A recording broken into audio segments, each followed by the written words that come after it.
It's Tuesday night. It's 6:45, and it's time for 242 Teaching Lab. I'm Pastor Broderick, teaching and preaching pastor of the Common Memphis. I'm glad you could join us tonight. As you see, I'm in a whole different place. Why? Because tonight is a special night, a night of discussion, a night of conversation within community. So let me get out the way and let you experience what community looks like at the Common. Peace. Ladies, thank you all for hanging with me today. I think it's time that we just kind of come together and talk through the Real series, kind of share what impacted us the most, what was the biggest aha moment for us through the series, and then what was kind of the challenge. What was the thing that says, ooh, you got to do something different, or wow, I didn't know that. All right. For me, the most impactful sermon series was on July 7th. Broderick did the teaching around Judges. I think it was Judges 1 verses 1 and 2 was the emphasis. And I had like a lot of notes, a lot. The full chapter really talked about being a servant. And it impacted me in ways that I didn't realize servanthood was even that important, if that makes sense, in the Bible. And so I got a lot of notes. I don't want to keep talking, so I kind of want to hear from you all. What was the thing that impacted you the most through the sermon series? And then we could just kind of dialogue from there. Is that cool? All right. Keep going. Let's see. Suzanne, talk to me. So I think what impacted me the most, when he was saying about, being a servant, I think I was being more of a servant to other things than I was for serving God. Okay. Because of the pandemic, things happen, so I've been doing other things, and I know, it's not pleasing to God. Yes. But I took my focus off of God. Wow. That was my God. Okay. It was every day. I was doing things that I know, God, it can't be you. It can't be you. And Bria told me, say, Mama, you doing this right here, and you not giving all this attention to God. So it made me pull back, but things happened during the process that I had to pull back. And I only think it was nothing but God. Wow. Now I have to ask you a question. In the beginning, was it mirrored that it could possibly be God? It was. Okay. It really was. Yeah. It was like it can do what I can do for the kingdom. Yeah. Yeah. It was so pretty that I can do a lot for. Because I had told you I can do this, we can do this, we can do that. Right. We can, for God, but during the process, God was out of it. Man. Yeah. I've been there. Been there, done that. Barbie Love, you hiding behind Angela. I'm not hiding. I'm listening. No, you're hiding. You're hiding behind. So I'm listening to Suzanne. I'm saying, wow, because I think I lost my way. I think in the midst of knowing that I'm supposed to be serving, I'm supposed to be still, like I said, running the streets, doing my thing, pulling people in. I'm still, although I hear what I'm supposed to be doing, I'm still doing it by myself. Man. Okay. So I just think lots. Did you lose your way, or did you, Or did I take on other projects? Yeah. Because every good thing to do is not necessarily a God thing. Right, and that's something that Roger keeps saying I need to kind of pray about before I do it. Because every time, if you come to me and say, "Hey, I got this great idea, I think we need to do it," I am on it. Yeah. I'm like, I'm finna do it. I think it's a great idea, and then, hey, it's the end of being, stress. I get it done though. You get it done. Stressful no will. Stressful or no stressful. I had found myself on Tuesdays and Sundays, I would have the phone on, listen to Pastor Broderick, and doing something else. Yeah. I wasn't focused because Right. something else had my attention. Had your attention. Just that bad. And so that's easy because I've done that, right? I'm supposed to do this. It's like to check the box, right? Right. Tuesday is on, and I've got to check the box. I got to listen to it right now. And in my mind, I'm saying, I'll go back and look at it and say, Yeah. right, Go back right. and Then look at it. later on when I have time. Right, And we have then- time. When I have, and then you realize, here comes the next Tuesday. You don't have the time. You And haven't made don't the have time. the Never made the time. You don't have the time. Then you'll play catch up. Yeah. Yeah. Angela? I would say what most impacted me was a reflection of when he was saying, who are we sharing with? Who will we bring into That's God? good. And asked us, are we teaching our children Yeah. how to be God fearing and God loving, and what have we taught our children? And I had to ask. I think when we talked about it before, I had to ask my children, I'm like, did I do what I was supposed to do, and not just taking you to church, but did we talk about it? Did you understand it? I know your granddad's a pastor and everything, and I don't want to just leave it all on him, but I wanted to see, how I impacted you in your spiritual walk. And initially they told me I didn't. It's like you made sure we did what we were supposed to do, but then remember the grass? I was trying to work on my grass. and my son was helping me. He came out there, he said, Mom, did you pray over this grass? I said, ain't that God? I said, so I then felt a little bit better about and not feeling so beat up after hearing it. Yeah, children, I think I told you this, children learn what they live, right? And so while we may not, to your earlier point, be extremely intentional, a lot of what we do on day-to-day living is what they glean from and how they learn. And so the conscious piece, I think for me, is to always be conscious that I'm supposed to be on this walk with God. I can't let the distractions get me. Not that I don't have a bad day, it's being authentic with my kids and say, I'm off. The day is off, but here's how I come back to God. And I think that helps them when they're not in our home. And so that's the learning. Eva, talk to me. When I think about the series of Real, what impacted me was looking at myself to see truly where I am, what I'm doing. It made me realize some things about myself. Okay. Where I thought I was, but I wasn't. Okay. So it made me look at that, and like Angie said, it makes you look at what example are you being to your kids? Are you talking to your kids? Are you telling them about God? Do they know God? Or is it just we, attend, church and this is a routine or a traditional thing? So that's something that impacted me and made me look at life more. Yeah. I think we have to be careful because we work in church to a degree, that we can't just teach our children that you're supposed to work in church. They gotta see us worship, right? While we're serving, they gotta see us worship. They gotta see us give adoration to God and to really be in a posture of just submitting to Him, because it's easy. You work in church, you work in church, you work in church, you work in church. So you raise your children, and they automatically think, okay, I go to church on Sunday, and I gotta get on this committee or get on this board, and I'm good. Check the box. I've done what I needed to do for God, and literally have nothing inside of them to keep them when life hits them. Right. And so I think we have and not just us, but I think the body of Christ as a whole have an opportunity to make sure that we are being fed and that we are encouraging and sharing opportunities with those that we love to get fed. It's about the work, but you can't starve because you gotta be fed, right? You can't starve and still think you're gonna do your best on empty. And if you don't have the word of God in you, you're gonna get tired. Right? Or the distractions are gonna come. Or you're gonna be like you and guess, did I give my kids what? But you gotta constantly eat. You gotta constantly eat. All right, that's good. That's good stuff. I think I want to talk about a little bit about the impressions that was placed on us, even those around us as we dealt with the teachings, as we dealt with the series about being real. Did it yield an opportunity for us to just kind of say, am I leaving the right impression? Is the right impression on me? Am I being real with me? And that could be a challenge sometimes. And then looking in the mirror and saying, okay, let me just be real with me. What kind of impression am I giving to people, or what kind of impression am I making myself believe that I'm in this place and I may not be in this place.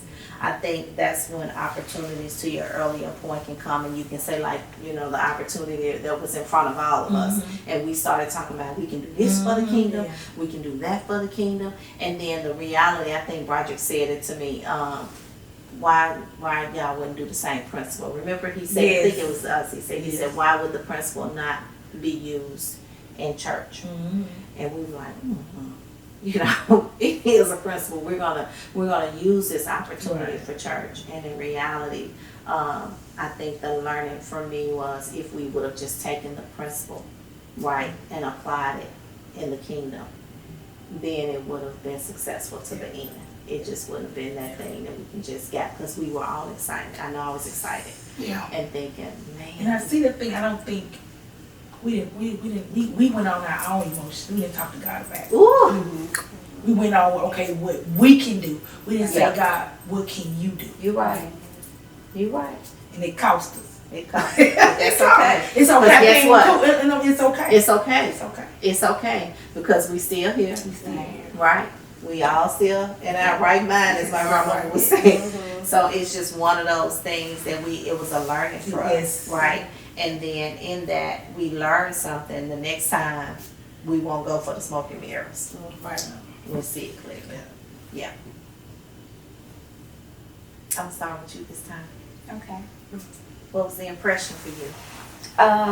The impression for me, like I said earlier, it made me look at myself. It makes me look at how are the decisions that I'm making, or how I am, are impacting people. Like, what do you see when you see me? Am I giving you what you need? Do you see God in me when I talk, or when I walk the walk, or whatever the case may be? So that's what the impression meant for me. I agree with that. I agree with that statement. I feel the same way. I know there's times when me and Albany talk, and I said, look, I want you to understand that this is how I would talk to anybody, and not just my children, or not just my husband, but if I love you, I'm gonna be honest with you. Right. And I'm gonna tell you, my God, He can do it. He can do all things, Right. and I believe in that. And not that I don't get depressed, or that I don't have times where I'm angry. Y'all all know that I was given a job and it was taken away before I even got it. Yeah. But God, But I have God. a new job, and it's It's a better job. than the other Yeah. job. And so, and it was in my continuity, in my steadfastness, and believing that there was something better. Even my husband reminded me. Yes. And I know you guys reminded me. And I pushed on. And I said, I even told my kids, it's like, I'm not gonna leave my job. I'm gonna continue to move on. And the same person who took it away put my name in for the new job. So I said, there's nothing but God. There's nothing but God. Right. And I just love that I had the community to kind of help me get through those times. Because sometimes you're embarrassed as Black women, as a Black people. We don't look at depression and mental health the way the rest of the world looks at it. Right. Yeah. Because we are always taught to bear it and be strong, and you just gotta bite the bullet, because because they are their way. We have to be strong, and we have to stand up, and we're not standing alone. Right. God is with us, and He gave us this opportunity to not stand alone. Not that it's just Him and Jesus and the Spirit, but that He gave us people. He gave us community. Yeah. So as you were talking, I'm looking at my notes from one of the teaching labs where the emphasis was on being a servant. You were humble, and these are the attributes of a servant. This was Moses' job title, if you all remember that series. And he said that he was humble, he was obedient, and he was available, and continued to be busy. And through that transition with you and that job, you remained humble, you were obedient, and you stayed busy. You stayed busy. Because only with Him. Only with Him. Him. Only with Him. Not by me, because I could have plenty of days I could have Right. said, I ain't getting up today. I ain't doing it. And then the other piece, he said, the call on your life requires you to take someone with you, right? And so the someone with you during that season was his community. You know, at different times, you know, you kind of got, I think I said, all of us at some point said, it's okay. It's okay. And no, we were at the dinner and we said, oh, that job just wasn't for you. Yes. Right? And in reality, God had something better for you. And so it's to me, those Tuesdays or when I would have to rewatch on Wednesday, I get frustrated sometimes, and it's just like, let me just see what this word is saying. Right. Can I find myself in this teaching? And it is so apparent that I could. Right. And not only could I find myself, I could see where we could be impactful to each other. You know, and so that series helped me from that perspective, from an impressionable perspective.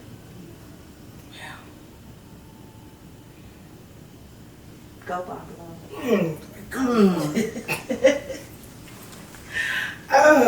Okay, so the question is, how did it impact me? Right. What kind of impression? What kind of did it leave impression? upon Oh, you? well, let me say this.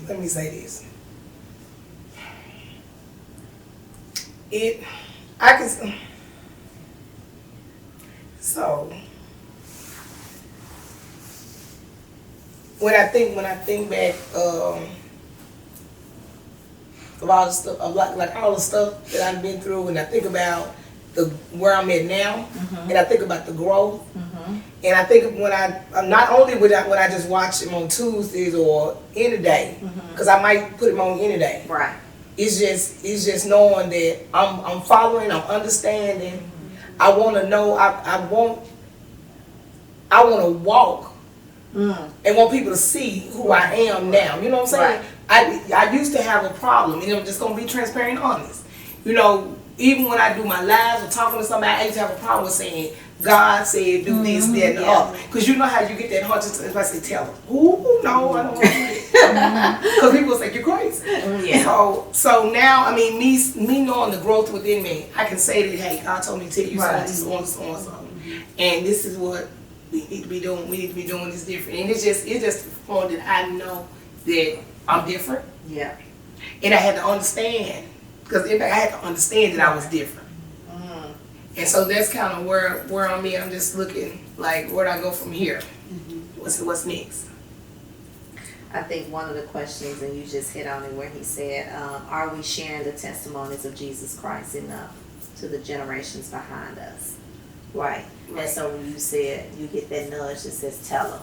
In the past, you'd be like, you think I'm a Jesus freak? Yeah. Jesus freak.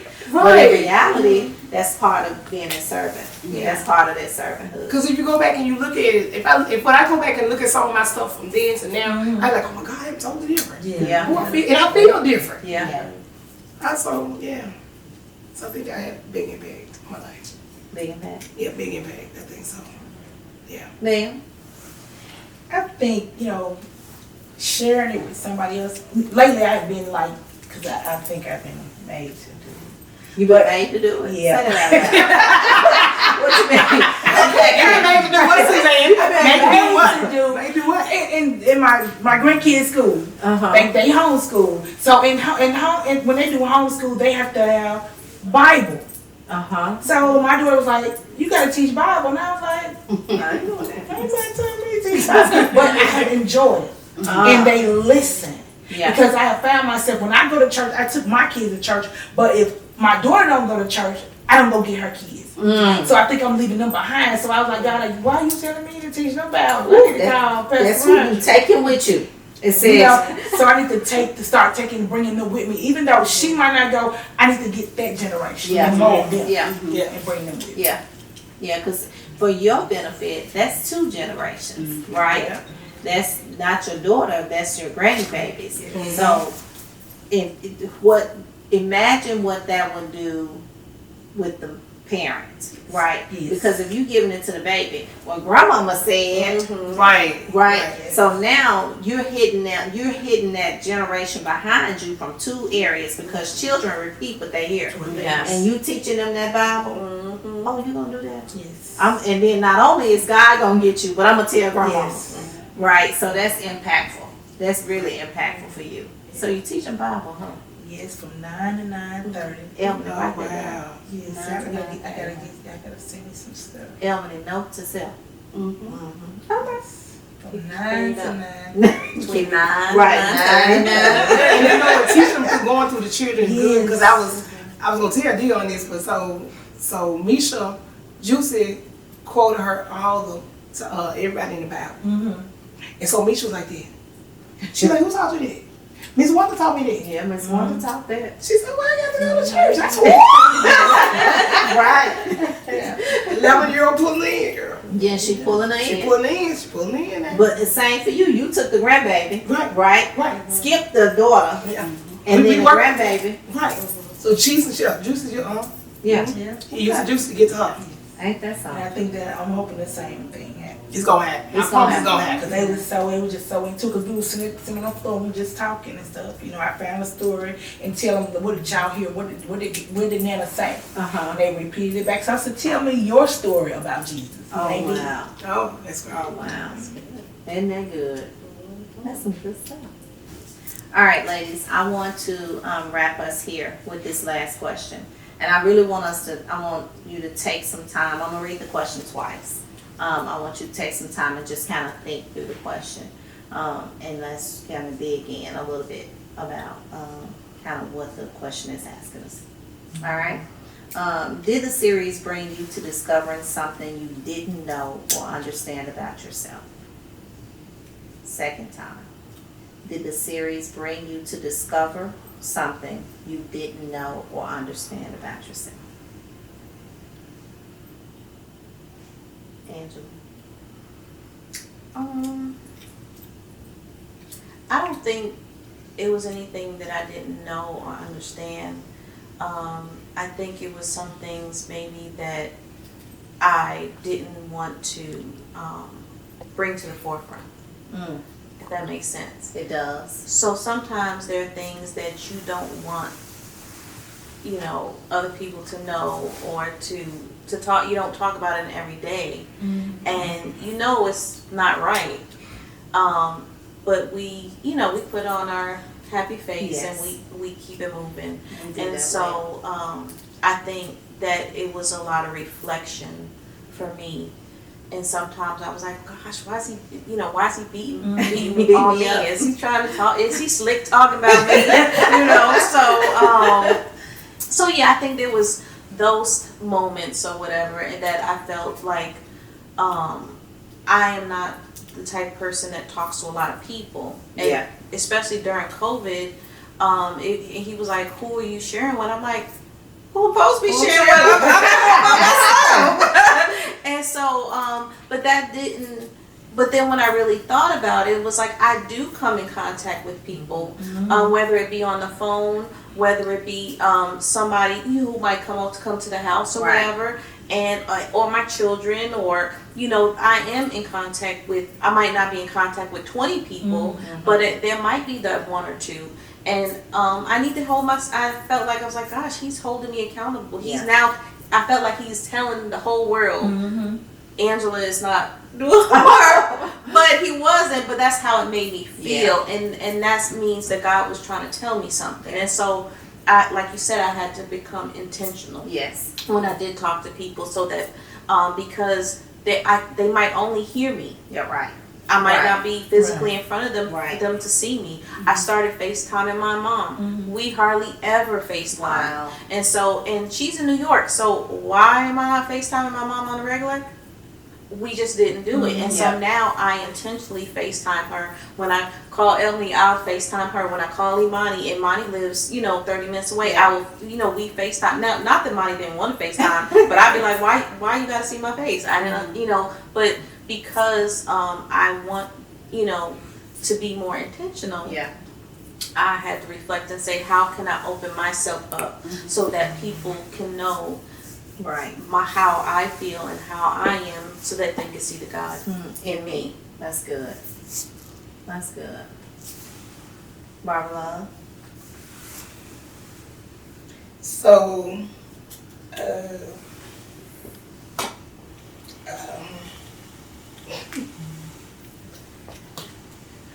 I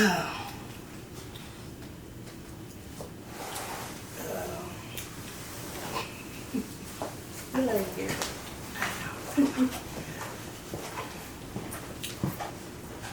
I'm different.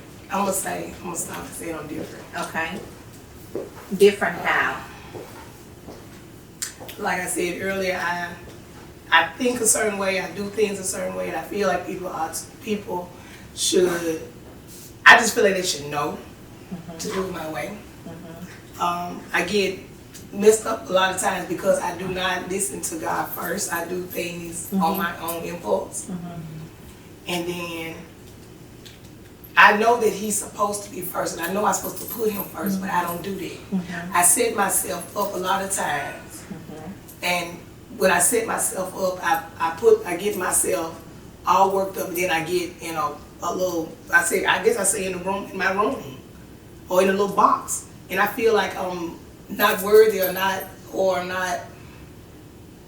giving people what they really want or what they really need. I don't feel like I should be in a position, or I should be doing things, and I get depressed, and then I want to be by myself. I feel like that people should understand, Okay. but they don't. But a lot of things I do, I put myself in this situation. And so what I learned, listen to Roger, listen to the word, listen to you guys, is that I need to put Him first Yes. in everything, and understand that. Still move myself out the way, Okay. and I don't do that. I still gonna jump in there and do stuff. So I feel that's basically it. So you turn it around because you don't want me to ask you another question. Okay, what question to the question? So, Okay. Give me an example of a recent time when you put yourself out there without considering, or without, I think Suzanne said it before, going to God first. So, So, I had a situation to come up. I thought I had it under control. Okay. Instead of me praying about it before I even got the person involved, I just did it because I knew I could do it. I just did. I just said, okay, I want you to do this for me, and that's that on it. Okay. Not thinking about it, not talking about it with God, not really. And you did that because the person had done it, or you saw something that they had done? I saw something that they had done, and I feel like that I could do the same thing. I just need them to do it for me. Okay. And instead of me going to God and saying, hey, God, I need you to help me be able to do this for myself. And because sometimes when we do it ourselves, when we learn it ourselves, it's better when we learn it. Yeah. But me, want to be lazy, don't really want to do it. Okay. Want to depend on somebody else. And not listen to what He's saying. Because I heard Him tell me, don't do it. Oh. But I did it anyway. What did it cost you? It cost me. A lot. It cost me a lot. It did. Did that push you into your place of It box? did. It put me in a box. It put me where I'm like, are you serious? I can't believe that you done did it again. Because it's not like I did it at one time. I did it again. It was like a repeat. And it's like, how do you continue to keep putting yourself in the same situations? Right. And I just continue to keep doing it. And and it's only because I'm not listening. I'm just gonna be honest, I'm not listening. Is it you're not listening, or you're not listening and you want what you want right now? Right. I want what I want right now because I think I thought I knew. I knew best. Yeah. You know how I thought I knew best. You know how you think you know best? Yes. Like, I know this is what I need to be doing. Okay, I understand. Okay, God, I know this is my. And you know how in the back of your mind you be thinking, he be saying, you need to go and take care of it because you know. Yeah. And all the time, no, he ain't what he's saying. He said, you need to listen to me and you need to stop. You're moving too fast, you're doing too much, and you need to stop. So yeah, I get caught up in situations. How do you get out of it? Oh my gosh. my favorites. I mean, and most people don't do this, y'all. It's just me. I have to put myself by myself, and I have to talk to him by myself. And he tells me, all you got to do is say yes. Stop asking other people for their opinion. Stop getting other people to pray for you and figure out, is this good enough? Like I came in today. I wrote all this stuff out. And I said, what I say? Suzanne, read this for me. Yeah. And what I say? Yeah, like you got I'm like, read this for me. When all he asked me to do was just say yes. Yes, I surrender. Yes, I understand. Yes, I know I need to stop. Yeah. And that's what a lot of people, and this right now during this time of this pandemic, that's what a lot of people are really, they not gonna say it. Cause me fighting with me, I'm fighting myself with the devil, saying, hey, I was depressed. Right. And I couldn't understand. I'm like, how can I be depressed? And I said, how? But a lot of people in this pandemic right now, not feeling like they are loved, not feeling that nobody cares about them, not understanding that they need somebody. And you don't want to be by yourself. So, yeah. You have to go talk to him. You have to talk to him. He is the answer. Yeah. 9 times out of 10, when we go talk to him first, then he'll send somebody our way. Yeah. And that's just the reminder that what he said. Because for us, most of the time, we need a tangible thing that we can see that says, oh, that was God that said that. And so he'll send. If you talk to him first, you'll hear it again. You know, I think a part of our challenge, and I'm that way, you just don't want to wait. You want what you want.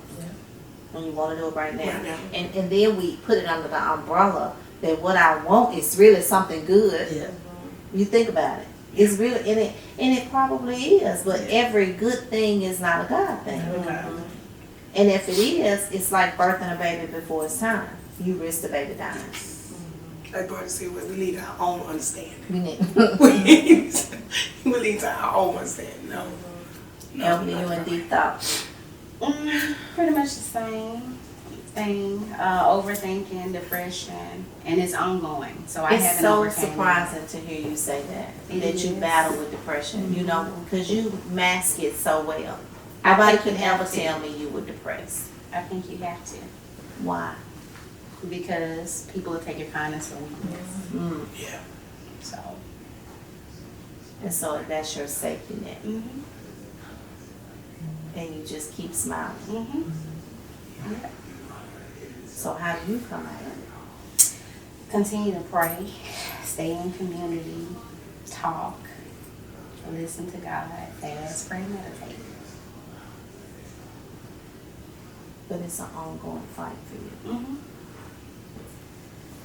Yeah. I want to unpack that some more. Things that was just going wrong in life, things that I didn't have, trying to make sure I'm doing and being right, and just the thought that I'm not enough, or that I'm not doing the right thing, or that I would never get to where I think I need to be. So you put expectations on you, and then you felt like you needed to be all this to other people. I think I'm all things to all people, but I think when it comes to me, I fall short. When I it know I comes fall to you short. for you. No, when it comes to, I feel like when it comes to people being there for me, like I be there for them, Yeah. I feel like I come up short. Okay. You get the short end. I get the short end. Okay. But, as I always say, it's okay. Yeah. And you do always say that. It's okay. Because it's going to be okay. But in reality, in that moment, it's not okay. Yeah. And so, I'm going to challenge you. I'm going to ask you a question. Okay. In moments that it's not okay, it's okay to say it's not okay. Sometimes we say it's okay to ourselves to try to convince ourselves, right? But at any moment, you could snap. And all of the people that are around you that love you would be in a state of confusion. Because it's what you projected. And then we don't know how to come alongside you and help you. So in fairness to you and in fairness to the relationship of people that love you, learn how to say, it's not okay today. And learn how to receive that you always give people. Because you give. You give when you don't even have it to give. So we're supposed to do. 200% girl. But you realize it's a problem when you don't know how to receive. Do you really know that, Albany? I honestly do. So the challenge today is what? Learning how to receive and being okay with receiving. Yeah. For you, what's the danger in receiving? What has happened to you in your life that you don't want help? I've experienced me really needing help and not reaching out until I really, really needed to be rejected or talked about. I've experienced someone to say, hey, I'll be here for you. If you need something, let me know. Call me. And when you call, they're not there. Right. Or they're nowhere to be found. Or it's, oh, well, girl, you know. Such Or as family, you know, I got you, but, you know. what have you. For example, the boys. I know it's my responsibility. They're my responsibility. But to be very transparent, we have guys in the family. I got my brother, I got my uncle, I got cousins, and I know they're busy and they do the best they can. But I feel like sometimes I'm afraid to reach out and ask for that help because I'm gonna get the oh, I'm busy or oh, I can't. So to keep from that, let me just not ask and I'll just take care of it. So that's your method of guarding your heart. I'll just take care of it. That way I don't have to worry about being let down. I don't have to get my hopes up to be let down. It's gonna be okay. So you really don't have a high hope for tomorrow. Honestly, no. That's gotta change. Yeah, you have to understand too, and it's not, you have to, don't look at the people that you think that's gonna help you. Look for the people that don't know you like that will help.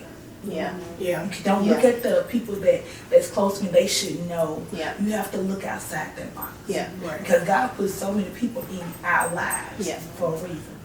And it be for a reason. We don't know that reason, but He put them there for a reason. Yeah. Nobody, we can't continue to, because I do it. I find myself, I look in the mirror like, I'm not real with myself. Because I feel like everybody wants you to be strong. You take care of everything, but when you need somebody, like, you need something, you know, Right. if I ask you for something, Not you. I need you. Right. I was in a situation it was before Maya went to school. Something happened. Her dad, we had spent all we had. Wow. I called somebody that I thought would help me. My twin. She said she didn't have it. It hurt me to the core because I know I'll give my all. It hurt me so bad, and I'm like, why are you so upset? This is not the first time. And a guy my uncle reached out to me and said, why you didn't call me? I don't want to bother you because I know she got it. And I know she could help me because I don't ask anybody for anything. Right. But I know when I ask you for something, I need it. He helped me. I don't never ask him for anything. Somebody else reached out to me and just like, you okay? And I was like, I'm fine. I said, I'm okay. That's my word. I'm okay. That I would never thought would have helped me because I was like, no, I'm not gonna ask him, and I didn't. But they reached down and said, here you go. They gave me exactly what I needed. Who told them what I needed? I don't The know. Holy But Spirit. they gave me exactly what I needed. But it hurt me because that's my sidekick. Someone And that I you think needed would be you. genuine. And that I rejection. needed you. Right. And you didn't help me. So you have to don't look at it like the people that you think that will help you. You gotta look outside the box. Because God put so many people in our lives for a reason. And so many people that he gonna shut out, but we wanna keep them there. Say that again. One more time. One more time. We wanna hold on We to wanna people hold that them God too. He can wanna show close the them out. door. Yeah. We do it all the time. Because the season is up with them. But we don't want that season to get, we know what summer, fall, winter, and spring come, but we wanna hold on to summer. And we know winter come, but we don't wanna let it go. It's just like in a relationship. In girlfriends, boyfriends, and friends, family, when it's time to let go, we don't wanna let go. Right. Cause I find my phone don't ring that much. You know, no. Because you Not like it used to. Like it you used to. in a different place. I'm different. Yeah. place. And people ask you like, "Ugh, so you let God there, that's me. I ain't there yet, but that's me. But that's it. So call me what you don't supposed to be here anyway. And those friendships say, Right. okay. Cause you risk a 20-year relationship or 30-year relationship because I'm going in a different direction. Follow me. Right. Cause I need to follow folks going in the right direction. Cause time What you is getting said. short. What Yeah. you said, You know, girl. so I need to Yeah. follow these people. I don't need to be trying to follow you. Yeah. So we gotta look at it like that. Don't look at it like I don't want to ask people for help because it's not me. I shouldn't ask them for help. Or I feel like they should come and help me because they know I'm here by myself. They should know that God gonna send so many people that you're not gonna ask men that's gonna be in your life that's gonna be trying to say, okay, let me get the boys today. Yeah. Let me do this for the boys. Don't look at family because family could be the worst people. You know what I'm saying? But that's what we count on as our family, but we have other families. We have communities. We have a whole different family that's not blood. So we gotta look at it like that. And after my thing, get your feelings. But it's human. We are human, and we have that because we feel like in a place. Because I thought I was just gonna ball up and go. Because I was depressed. My doctor told me, and I was like, I'm not taking no medicine. I can sleep. I go to sleep fine, but I find myself 2 or 3 o'clock in the morning. That I gotta get up anyway. And I was just working. I just twist and turn. And this particular morning, my mom grabbed me and she was like, "It's gonna be okay." She just wrapped her hands around me and she said, "It's gonna be okay." So I felt, I'm like, it's gonna be okay. It's gonna be okay. Because it ain't like nobody put me in this place. You put yourself in this place because you didn't talk to God. Yeah. Yeah. Ooh, you didn't talk to God not one time. You don't left him. You said, okay, this could be what I can do, but Right. you left him. Right. You left him. He was right there at first, and he probably was telling you. Don't do that. And I was like, no, God, I know what I can do. Right. And everything just started. And she held me, and she said, it's gonna be It's okay. gonna be okay. Ooh. So we gotta look at it like, God, we failed you. So now we gotta come back to you. We know we gotta come back to you. We gotta come back to you first. Right. And we know you're gonna take care of everything in our path. Yeah. Because you realize depression is really worry. Mm-hmm. And when you worry, you really don't have faith. Yeah. You really don't believe God is who he is. And that his word can do what it says it does. Because we want to do it our way. We want it right We're gonna now. do it that way We right wanna now. do We're it gonna do our it way. right now. Yeah. You taking too long, God. As my grandmother and my mother used to say, trouble easy to get into. Yes, it is. It's hard to come out of. Yeah. Right. And so when you deal with depression or situations where you have constantly been available for somebody, that's over time. Think about backing up out of that. It's not overnight. And so your hope is, or your desire is, I've always been here for this person. Surely this one time they're going to be there for me. The reality of it is we're asking them for something that they don't have capacity for. And so it's a bad situation all the way around. So then you got to get comfortable, Albany, for letting somebody, as she say, outside of that box help you. And I found out too, I had some issues with depression from before the series. And, you know, with how I grew up with different things, and you wind up being, I'm the oldest of my siblings, and what I had to go through growing up in foster care and different things like that. And it wasn't until I got into a place where I should have been happy and joyful that I started feeling depressed, and it didn't make any sense to me but we have to also realize that God gave us these bodies and we have to treat them as temples. Yes. So Yes. it's not only that you pray and you meditate, but we have to, consume the Yes. things that our body Right. needs. Because your mental function has to be. Yes, you have to have your everything balanced. It's not just your actual life, work, and play and Yes. stuff like that. So, and God, He tells us those things when He says, "Okay, this is enough to eat," and we still Yeah. And we feel like still we got eat. that clean the plate Yeah, syndrome, right. Right. And so we have to kind of, think about those things too when we think about our mental health. And as Black That's true. women, we just That's so like I true. said, as a Black people, it's just starting to come to the forefront right before COVID. Yep. And so now it's like we're in this pandemic season, and now it's really coming out. Everybody's job is trying to give them some mental health. Yes.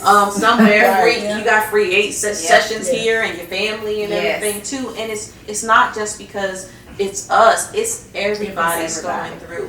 And when you don't do the normal things that you are used to, I went through the problem when it first happened, because I'm a person who usually is by themselves, but I work with a small group of people in an office, and for some reason, me being in a little office by myself, I would be in there crying, and Ike would be like, "Why are you crying?" And I'm like, "I don't know." And it's because I was not having that just small community Right. of just 2 or 3 people that I'm used to seeing every day, and being able to just walk to their desk or Yeah. them holler over the cubicle, "Let's go get some coffee, let's Right. talk for a minute," or whatever.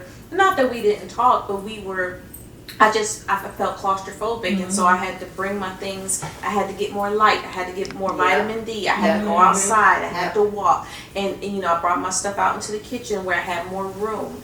And so, and guess what? Now that everything, like I said, I prayed, I ate, and you guys just said, "Oh, you're looking good. Right. Lost a little few pounds or whatever." Right. Guess what? My office is in the closet. So I mean, so if we share it, so it's just, I think you have to kind of get yourself just in a place where that you do things that are pleasing to God and that you find that are pleasing to you. And I think people don't, us as women, we're so giving Yeah. that we don't give ourselves Right. sometimes. And God wants us to have the receive. best. He does.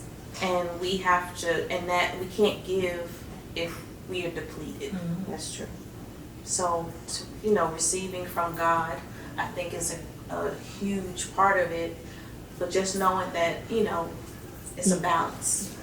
That He also wants us to take care of our minds, our bodies, and our souls. And ourselves. Right. Wow, ladies, this has been a really, really good conversation. Yeah. I appreciate each one of you. Albany, I love you. I love you too. And we're going to pray about this. Mm-hmm. We're going to come together. We're going to fight. We're going to cry. You're going to love me. I'm going to love you. I must put Angela on you when you get too much from them. Reach out to Barbara. Suzanne, you said a lot. That was powerful.